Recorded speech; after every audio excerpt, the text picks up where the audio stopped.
Insight, c'est avant tout un outil d'évangélisation qu'il faut partager au maximum de personnes. Alors rendez-vous sur YouTube, tu tapes Insight Sarah, tu prends le lien et tu le partages. Et n'oublie pas d'inviter tes amis chez toi à Chips Coca et tu regardes Insight et Dieu fera le reste.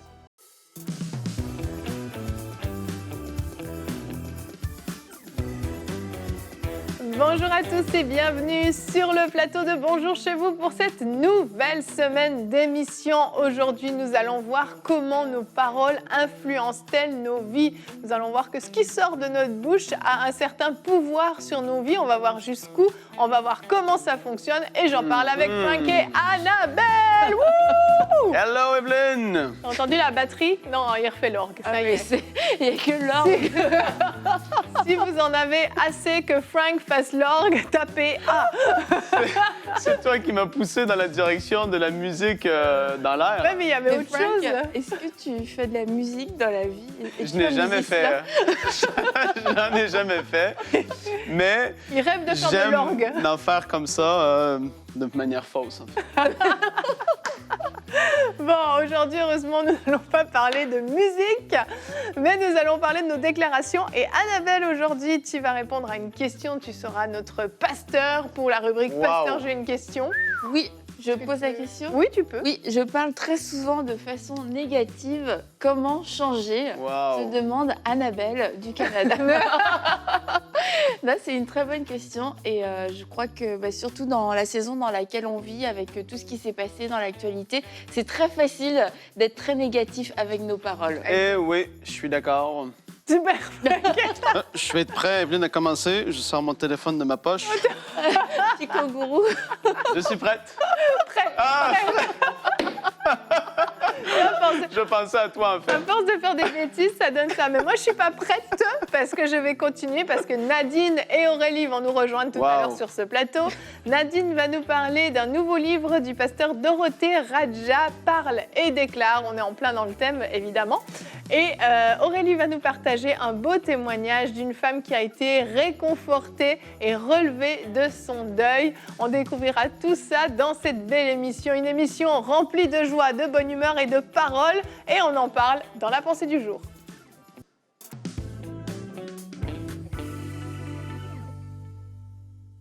Eh oui, très souvent, ce qui va sortir de votre bouche, c'est le reflet de ce qu'il y a au-dedans de vous, au plus profond de votre cœur. Ça, c'est une réalité. Et beaucoup de personnes ne l'ont pas saisi encore. Et quand on les entend parler, c'est constamment la peur, le doute, l'incrédulité, les mauvaises nouvelles. Et encore plus, je pourrais continuer. Mais c'est vraiment la vérité. Aujourd'hui, on parle de la puissance de nos paroles et je veux qu'on puisse regarder ensemble quelques exemples dans la parole de Dieu où on voit des gens qui parlent, qui vont dire des choses et que c'était le reflet de ce qu'il y avait à l'intérieur d'eux. Et une en particulier, c'est cette femme qui avait la perte de sang. Elle devait se promener d'un lieu à un autre, possiblement, ou aller voir les gens qu'elle connaissait. Et puis, dans Marc 5, justement, elle entend parler que Jésus était de passage sur son chemin. Et là, on voit qu'est-ce qu'elle dit au verset 28, Marc 5, verset 28. « Car elle disait, si je puis seulement toucher ses vêtements, je serai guérie. » Elle disait ce qu'elle croyait. C'était au plus profond d'elle ce qu'elle voulait vivre, c'est ce qu'elle attendait et c'est ce qu'elle s'attendait de vivre une fois qu'elle aurait touché Jésus. Elle aurait relâché sa foi pour sa guérison. C'est ce qui sortait de sa bouche. Et au verset 29, au même instant, la perte de sang s'arrêta et elle sentit dans son corps qu'elle était guérie de son mal. Il y a même Jésus dans Marc 11, le verset 14, lorsque Jésus, justement, il était en route, et Marc 11, c'est ce chapitre sur la foi extraordinaire. Jésus est en route avec les disciples, il arrête, il voit un figuier, il pensait qu'il allait avoir du fruit, il n'y en avait pas, et puis là, il dit, la parole nous dit, prenant alors la parole, Jésus, il lui dit, il parla au figuier, il lui dit que jamais personne ne mange de ton fruit, et ses disciples l'entendirent. On voit, comme j'ai dit, Jésus qui parlait avec foi, avec autorité, car il croyait ce qu'il allait s'arriver. Ce qu'il avait dit de sa bouche, c'est ce qu'il se passait. Et puis trop souvent, en fait, on dit des choses avec tellement de foi, mais ce sont des choses négatives. Des choses qui vont sortir de nos bouches, on va parfois même pas s'en rendre compte, mais on croit tellement avec ardeur ce que nous disent les bulletins de nouvelles, qu'on va en parler le lendemain comme si c'est l'absolue vérité, au-delà même de la parole de Dieu. On croit ce qui a été dit et ces choses s'accompliront. Et vous voyez ce que je veux dire? Je vais à l'extrême, mais je veux faire exprès de vous faire réfléchir et de vous dire, mais est-ce que je parle comme ça? Jésus, dans Marc 11, versets 23 et 24, justement, il enseigne sur la foi. Il dit, je vous le dis en vérité, si quelqu'un dit à cette montagne, ôte-toi de là et jette-toi dans la mer, et s'il ne doute point en son cœur, mais croit que ce qu'il dit arrive, il le verra s'accomplir. Si cette personne-là dit et croit en même temps, il y a quelque chose qui va se passer dans l'esprit, il va y avoir quelque chose qui va se mettre en place, que ce soit une guérison, un miracle, etc., ou que ce soit même de l'autre côté, des choses qui sont complètement négatives constamment. Il y a des gens qui vont dire « je vais mourir comme ça, je vais mourir comme ça », et c'est ce qui se passe parce qu'ils le disent avec tant de foi. Donc, c'est important de comprendre que la foi se voit et la foi s'entend, et ce n'est pas le fait de dire d'une façon mécanique j'ai été guéri, j'ai été guéri, j'ai été guéri, j'ai été guéri à tous les jours comme ça, que ça va produire quelque chose. On ne parle pas d'une déclaration qui est forcément vaine ou sans foi. Je parle de dire des choses en accord avec ce que dit la parole de Dieu et de déclarer avec foi. Il y a une différence. Beaucoup de gens vont avoir dit « je vais être guéri » toute leur vie et finalement, ils meurent de cette même maladie-là, pas parce que la parole ne fonctionne pas, mais c'est parce que ces gens n'ont pas bâti leur foi, ils n'ont pas déclaré avec foi. Et puis, ben voilà, comme Jésus a dit, si on dit à cette montagne de sauter de là et qu'on croit dans notre cœur que ça va arriver, cela va arriver, on en parle dans la discussion, gloire à Dieu! J'aime trop tes finales. Commencez, Evelyne. Ouais, commencez à me réchauffer. J'ai senti que ça montait, là. Ça montait. Il ne faut pas me demander un thème comme ça, parce que je vais prêcher. Ben, vas-y. Ça fait longtemps que je n'ai pas prêché sur la foi, d'ailleurs. Ben, vas-y, lâche-toi. Tu peux dire le verset du jour. Je sais plus, moi. Tu es au contrôle de cette émission, Fais ce qu'il Frank. dit. Non, je ne vais pas faire ça parce que j'ai autre chose à dire.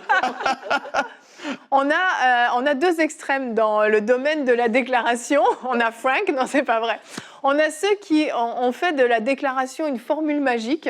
Il suffit que je dise telle chose et puis pouf, ça va apparaître. Et puis alors on se retrouve à déclarer tout un tas de choses sans foi et sans fondement biblique en plus. Et puis de l'autre côté, on a ceux qui se permettent de déclarer des choses absolument épouvantables sur leur propre vie, la vie de leurs enfants, les autres, de leur bouche, sans avoir la moindre conscience que ça a un impact. Et ces deux extrêmes et ces deux choses sont juste à proscrire. Il faut trouver cet équilibre parce que la parole de Dieu est très claire et c'est maintenant que je vais donner mon verset du jour, Frank, si tu me le permets. La Bible dit dans Proverbe 18 au verset 21, « La mort et la vie sont au pouvoir de la langue. Vous aurez à vous rassasier des fruits que votre langue aura produits. » C'est pas nous qui le disons, c'est la Bible. Donc on voit que c'est un vrai principe, que nos paroles ont une vraie influence sur notre vie, puisqu'on va finalement se nourrir des paroles qui vont sortir de notre bouche. Si je passe mon temps à dire à mon fils qu'il est nul et qu'il échouera et qu'il n'arrivera jamais rien, par ses oreilles, ça rentre et à force de l'entendre, ça va devenir une vérité dans sa vie. Et pour lui, ce sera « je suis nul, je suis un bon à rien, je ne réussirai jamais rien ». Et il y a de fortes chances qu'il n'accomplisse jamais rien dans sa vie parce que ces paroles ont produit un fruit. Et à l'inverse, si je l'encourage, si je le soutiens ou même sur ma propre vie, je déclare des paroles de bénédiction. Même si j'ai du mal à me concentrer, j'ai des capacités pour me concentrer, je suis capable de comprendre ce qu'on m'explique, j'ai une intelligence, j'ai une sagesse en moi, eh bien à force, ces paroles de déclaration associées à la foi et à la parole de Dieu vont produire un bon fruit. Oui, et tu parles que le fait de dire tu es nul, tu es bon à rien, ça va produire un fruit, mais c'est comme, entre guillemets, ça va produire la foi pour le négatif. Exact. La parole dit que ce qu'on entend, la foi vient de ce qu'on entend vient de la parole de Dieu, évidemment, mais aussi le fait de se faire répéter des choses constamment, ça va produire en nous la foi de s'attendre à ce que cette chose-là s'accomplisse dans notre vie. Pour beaucoup de gens, parce qu'ils ne sont pas au courant qu'ils peuvent être transformés dans leur façon de penser. Et puis, évidemment, comme je l'ai expliqué, ce qui est dans ton cœur, ça va être ça qui va être dans tes pensées. Ce qui est dans tes pensées, c'est ce qui va sortir de ta bouche. Oui. Maintenant, il y a des gens qui vont dire, oui, mais pourtant, je ne vois pas cette chose-là s'accomplir dans ma vie où c'est pas vrai que je suis pas nul, je suis nul à l'école et donc je ne dois pas dire que je suis pas nul parce que c'est pas la vérité. Parce que ma réalité, c'est que j'ai des problèmes à l'école. Exactement. Mais encore là, quand tu regardes à ce que dit Caleb et Josué lorsqu'ils sont revenus d'avoir été voir le pays, qu'est-ce que la terre promise que Dieu voulait leur donner, Caleb et Josué, peut-être Entre eux, ils se sont dit, Dieu a dit qu'il allait nous donner cette terre promise. Et les 10 autres avec eux sont arrivés là, ils ont vu les géants, ils ont vu la terre, ils ont dit, oui, c'est vrai, Dieu nous a dit la vérité, c'est une terre extraordinaire, mais on ne va pas être capable d'y arriver. Mais les autres ont médité sur la parole de Dieu et le rapport a été différent. Josué et Caleb ont dit, allons à la conquête du pays. Ils étaient dans la foi et les autres ont dit, non, on ne sera pas capable. Et puis les autres, ils ont reçu le fruit de leur déclaration, ils ne sont pas rentrés. Exact. Et puis Josué et Caleb sont entrés, eux, de leur côté. Tout à fait. Donc on voit vraiment l'aspect de la foi, de croire la parole et d'agir dans la foi, c'est différent. Et l'exemple avec Caleb et Josué est excellent. Bravo, Frank, bravo! Félicitations. J'ai passé mon test de la journée. Parce qu'en fait, Caleb et Josué n'ont pas renié le fait qu'il y ait des géants, qu'il y ait des défis, mais ils avaient un langage de foi. Et les autres ont vu les mêmes choses. En fait, ils ont vu les mêmes choses. Absolument. Ils ont vu, et Caleb et Josué, non, c'est pas vrai, dites pas qu'il y a des... dites pas ça, qu'il y a des géants, c'est faux. Non, non, Jésus, il y en a pas. C'est ça, en fait, l'excès dans la déclaration. Oui. C'est parce qu'on a peur. C'est pas des déclarations de foi, on annule des choses parce que ça nous fait peur. Et c'est comme, je ferme les yeux, je le vois pas, ça n'existe pas. Si je le dis, c'est que ça a disparu. Et en fait, c'est que Josué et Caleb, ok, on a vu les géants, mais comment est-ce qu'on va en parler? Comment est-ce qu'on va penser à cette situation? Est-ce qu'on va y penser avec un esprit de foi ou avec un esprit de peur? Et c'est de là qu'on va voir les paroles qui vont sortir. Et Josué et Caleb n'ont pas été ridicules dans le sens... Parce que quelquefois, c'est un peu ça, la déclaration est un peu tournée en ridicule. Et puis même les gens de foi sont tournés en ridicule parce qu'ils sont juste en train de faire des déclarations qui n'ont pas de foi et c'est ça, non, les géants n'existent pas. C'est pas de l'auto-persuasion, en voilà. fait, parce que moi, je me souviens d'une sœur que j'ai connue. On se réunissait toutes les semaines dans une cellule de maison, et en fait, sa vie allait tellement mal. Et à chaque fois qu'on faisait le tour, est-ce que quelqu'un a un sujet de prière? Non, tout va bien. Tout va bien, tout va bien. Et puis nous, on pensait réellement que tout allait bien, jusqu'au jour où en fait son mariage a volé en éclats, elle a eu des problèmes même mentaux, elle a perdu la garde de ses enfants. Ça a été un scénario catastrophe. Mais quand je lui ai demandé plus tard, mais pourquoi tu nous as pas dit? On aurait prié pour toi, on aurait pu te conseiller, t'encourager. Non, mais parce que je voulais faire attention à ma confession, je voulais pas confesser des choses négatives. Voilà, c'est extrême. C'est complètement extrême et finalement, ça devient même du déni en fait. On s'auto-convainc que tout va bien, mais comme tu dis, les géants étaient réellement là et il faut les voir, les géants sont là, mais par contre, nous, on connaît celui qui est plus grand que les géants et qui va pouvoir les terrasser. C'est ça la foi. Oui, et puis, tu vois, je reviens dans Marc 11, verset 24. Jésus, il continue son enseignement. Il dit, c'est pourquoi je vous dis tout ce que vous demanderez en priant. Croyez que vous l'avez reçu. C'est-à-dire, tu dis quelque chose ou tu demandes quelque chose, croyez que vous l'avez reçu. Ça ne veut pas dire qu'elle est là, mais tu crois que tu l'as reçue. Tu crois que tu l'as reçu. Et tu crois que tu l'as reçu. Sans même voir la chose, tu crois que tu l'as reçu. Jésus, c'est une chose tellement drôle. Une des premières fois qu'il se présente aux disciples après sa mort, son ascension, il revient sur la terre. Et il rentre dans une pièce, dans Jean chapitre 20, et ils étaient tous là, et Thomas aussi. Et Thomas avait dit aux gars, moi je ne crois pas en Jésus, je vais devoir le voir. Et là, Jésus, la première chose qu'il dit, il entre dans la pièce, il se tourne vers Thomas et il donne une leçon de foi aux disciples. Regardez qu'est-ce qu'il dit. Il dit, les autres disciples lui dirent donc, nous avons vu le Seigneur, mais il leur dit, si je ne vois pas dans ses mains les marques des clous, et si je ne vois pas, mets pas mon doigt dans la marque des clous, et si je ne mets pas ma main dans son côté, je ne croirai point. 8 jours après, les disciples de Jésus étaient de nouveau dans la maison, et Thomas se trouvait avec eux. Jésus vint, les portes étaient fermées, se présentant au milieu d'eux, il leur dit, la paix soit avec vous. Puis il dit à Thomas, tout de suite, qu'est-ce qu'il dit? Avance ici ton doigt et regarde mes mains, avance aussi ta main et mets-la dans mon côté, et ne sois pas incrédule, mais crois. Thomas lui dit, mon Seigneur et mon Dieu. Jésus lui dit, parce que tu m'as vu, tu as cru. Heureux ceux qui n'ont pas vu et qui ont cru. Ouais. On n'a pas besoin de voir la chose pour croire qu'elle va arriver. Thomas devait voir pour croire que Jésus était là. On n'est pas appelé à voir la guérison pour croire qu'elle est là. Jésus nous a guéris, Jésus nous a telle ou telle chose. On n'a pas besoin de voir la manifestation pour croire que c'est réel. Ouais. Ça revient à l'exemple que Jésus a fait par rapport à Thomas. On est appelé à être des gens de foi, croire la parole de Dieu et être renouvelés et déclarer, comme on a dit, avec foi, les choses que nous pouvons nous tenir sur la parole, croire pour ces choses. Amen, amen. Annabelle, on va enchaîner avec toi. Et ce n'est pas la question d'Annabelle du Canada, c'est la question de Plamedi du Congo RDC qui a demandé, donc je parle très souvent de façon négative, comment changer. Annabelle, à toi la parole.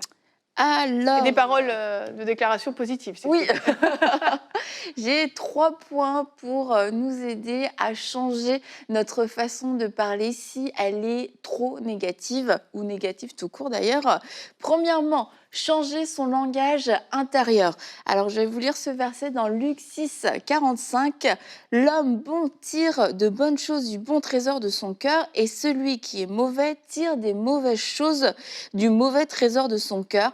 En effet, sa bouche exprime ce dont son cœur est plein. » Donc, en fait, les choses qu'on va exprimer, les choses qui vont sortir de notre bouche et les choses qui étaient déjà à l'intérieur. Alors, si je veux juste traiter mes paroles, ce serait juste traiter des symptômes, mais je dois aller à la source. Si vraiment j'ai constamment des paroles négatives, j'ai constamment des paroles de destruction, des paroles de mort, tout va mal aller. Dès que je parle, c'est la catastrophe. Les gens ne veulent même pas m'entendre parler parce que ça déprime tout le monde. Mais qu'est-ce que j'ai dans mon cœur? Est-ce que j'ai de la tristesse? Est-ce que j'ai de la dépression? Est-ce que j'ai de la colère?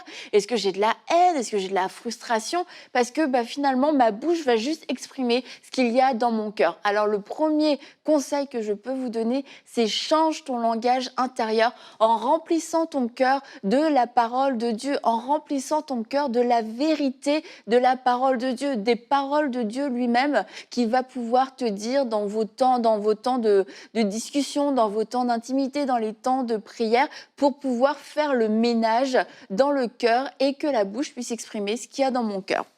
Ça, c'était la première chose.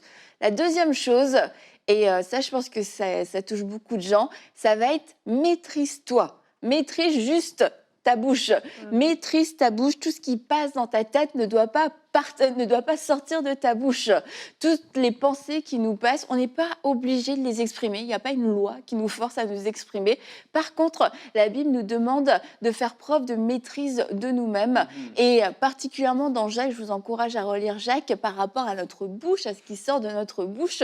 Mais j'aimerais vous lire ce passage dans les Proverbes, Proverbes 10, 19. « Celui qui parle beaucoup ne manque pas de péché, mais celui qui met un frein à ses lèvres est un homme avisé. » Alors, il y a juste des paroles qui ne sont pas utiles à dire. Donc, encore une fois, je vous le redis, tout ce qui passe par votre tête n'est pas appelé à sortir de votre bouche.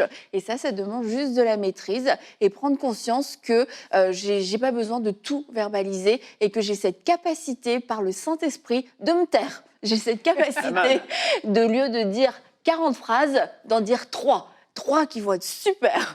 Et que les autres, faites le calcul, eh bien, si c'était juste des paroles négatives, je les coupe. Je ne les prononce pas. Et le troisième conseil, c'est de prendre le temps de choisir tes paroles. Prends le temps de pouvoir savoir ce que tu penses. Comme j'ai dit, tout ce qui passe par notre tête n'est pas appelé à sortir de notre bouche. Et c'est de se dire, mais en fait, cette parole, à quoi elle sert? Est-ce qu'elle va servir? Est-ce que ça glorifie Dieu? Est-ce que Dieu est d'accord avec cette parole? Est-ce que Jésus lui-même aurait pu dire cette parole? Est-ce que ça va apporter quelque chose? Et en fait, on se le dit rapidement, d'accord? On n'est pas obligé de prendre 5 minutes à chaque parole, mais ça va nous permettre de faire un filtre et de pouvoir éprouver notre parole avant de pouvoir les prononcer. Et je vais vous donner ce verset dans Éphésiens 4, 29 que je vous encourage à méditer. « Qu'aucune parole malsaine ne sorte de votre bouche, mais seulement de bonnes paroles qui en fonction des besoins, servent à l'édification et transmettent une grâce à ceux qui les entendent. » Alors, juste se demander, est-ce que ce que je vais dire est vrai selon Dieu? Et la deuxième question aussi qu'on peut se poser, est-ce que ma parole détruit ou est-ce que ma parole construit? Est-ce que ma parole va amener la vie? Est-ce que ma parole va amener la mort? Donc voilà, 3 conseils qui, je crois, vont pouvoir vous aider à mettre un cadre à vos paroles et vous empêcher vous-même de dire des paroles négatives qui auront un effet dans votre vie, dans votre corps, dans la vie de vos enfants, de votre famille. Et je crois que ce sont des bons conseils. Mais j'approuve. Bravo, Annabelle. Excellent, pasteur, j'ai une question. Tout c'était de très très bons conseils, Annabelle. Et j'ai envie de rajouter, et pas un conseil, mais de réaliser en fait à quel point effectivement ça peut pourrir l'atmosphère autour de nous. Et dernièrement, on a eu un pasteur qui est venu manger à la maison. Et puis quand il est parti avec mon mari, on s'est regardé puis on a dit mais waouh, il se plaint jamais, il est tellement positif dans ses paroles, tellement encourageant et tout, et ça nous a challengés. Et avec mon mari, on a décidé, et c'est pas encore pleinement accompli, hein, on y travaille, mais que dans notre maison, on ne voulait plus de place à la plainte. Donc les paroles négatives n'ont plus de place dans la maison. Ça veut pas dire encore une fois qu'on va être dans le déni total de ce qu'on vit, mais on va faire attention à la manière dont on le formule. Absolument. Et surtout l'intention derrière. Est-ce que l'intention c'est de dire bah voilà, j'ai besoin de trouver une solution, ou est-ce que c'est juste de me plaindre et de rester, de ressasser les choses qui vont pas, puis comment je me sens ci et ça. Et c'est un challenge que vous pouvez vraiment lancer dans votre maison, même avec vos enfants, une maison sans plainte, sans paroles négatives, juste pour se plaindre. Mais on a le droit de parler, comme je le dis, des choses qui vont pas, mais avec une intention de trouver une solution, et puis que de faire changer la situation, ça va faire toute la différence. Merci Annabelle. Tu voulais ajouter quelque chose, Frank? J'ai l'impression que tu as envie de parler. Peut-être qu'on peut prier pour toi pour que tu sois moins négative. Non, c'est Alléluia, pas vrai. Seigneur, aide-moi. C'est pas vrai. On continue. On continue. Frank va partir. Hors de ce pour plateau. Mon plus grand plaisir. Ouvre ta poche pour faire sortir Aurélie et Nadine. À la prochaine, les filles, je m'en vais avec mon téléphone et ma poche. Allez, on enchaîne avec la rubrique Culture et Médias. On accueille Nadine et Aurélie. Frank, Annabelle, merci à vous.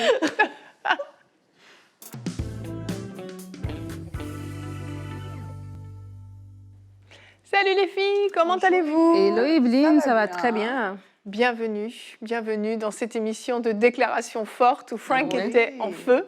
Ah, comme d'habitude. Ouais, un petit peu plus que d'habitude, je pense. Nadine, aujourd'hui, donc, tu nous présentes, tu me disais, le premier livre de Pasteur Dorothée, c'est ça? Oui, incroyable mais vrai, ce premier livre de Pasteur On Dorothée. pensait qu'il y en avait d'autres. Mais c'est vrai parce Ton mari que... en a écrit beaucoup. Oui, en fait. ça c'est vrai, c'est vrai. Et Pasteur Dorothée, c'est une femme de Dieu qu'on connaît beaucoup, qu'on respecte énormément, qui a un grand ministère.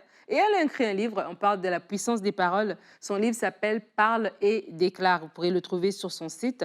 Et en fait, dans son livre, elle dit de la même manière qu'on choisit nos vêtements, qui représentent ce qu'on est, nos pensées également représentent la personne que nous sommes. Alors, elle va parler de la puissance des paroles, ce que la Bible dit au sujet des paroles, l'importance de garder son cœur, comment transformer notre façon de penser. Je le disais aux filles avant l'émission, que le livre se lit très rapidement parce que c'est droit au but, c'est concis. Elle est là pour nous donner quelques clés, plusieurs clés. Elle parle du processus, nos pensées, notre bouche, ce qu'on déclare, ce qu'on dit, de la puissance aussi même de comment nos pensées à l'intérieur de nous vont s'opposer par rapport à ce que la parole dit. Alors, comment est-ce qu'on fait pour chasser ces pensées-là qui sont négatives, qui viennent nous encombrer? Elle va parler aussi de l'importance que la parole, qui est un outil créatif, créateur vraiment de ce qui est autour de nous, parce qu'elle dit nos pensées, nos paroles sont le navire de notre vie. Elle va expliquer aussi comment on peut déclarer ce qu'on veut voir arriver. Mais vraiment, avec plusieurs versets bibliques à l'appui, elle nous explique cela. C'est un livre, comme j'ai dit, très facile à lire et vous pouvez le trouver sur dorotheragia.com. Merci Nadine. Et nous enchaînons cette émission avec la rubrique témoignages.